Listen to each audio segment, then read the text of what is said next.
we had Dabo on the show 2 weeks ago, and I asked him point blank, do you think, because of the stakes that this game clearly has, that the loser of this game might be on the outside looking in, looking at a team that has played half of the number of games that either one of these have played, getting in, and they're out. Asking that of Dabo, essentially, is Ohio State, the Ohio State, worth it? You threw him a giant piece of red meat, and I I'm did. sure he bit on it.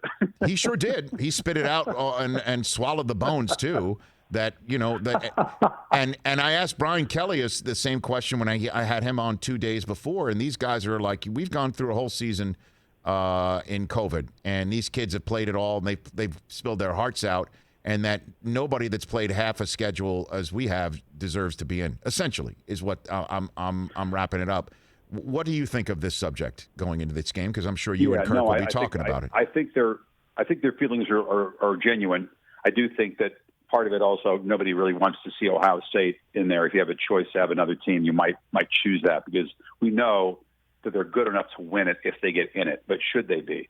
That's a very fair question. I would tend to be in line with Dabo and Brian Kelly's opinion. And I know how challenging it's been week to week.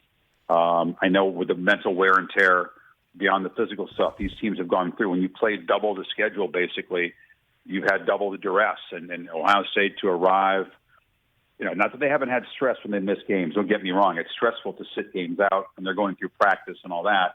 But still, when you have to lay it out there on the field, and this is game 6 for them, and I think the rumors that are swirling, by the way, that they are going to face Northwestern likely down a top-line receiver or 2. We don't know for sure. They put that off until tomorrow, but there are more COVID issues in the Ohio State program. And if they follow the protocol that's set out by the Big Ten, and the CFP requires you to go back to your conference protocol, they would miss the playoff, because the playoff is right up close to these end of the games. And so that's in play, too. That's sort of tomorrow's news, but it's already been leaking out for the last 24 to 36 hours. Maybe it's Chris Olave.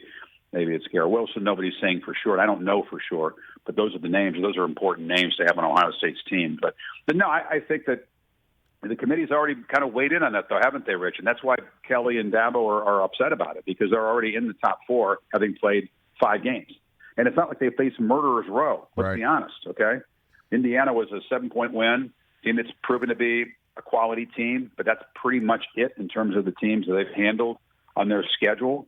It's something to brag about, and that's a factor, too. If you played 5 really strong teams, that's different than the schedule they played. So it's a volatile issue. It's not personal. Ohio State fans always think it's personal. They have a very vocal, energized fan base. If you didn't know, I think you know.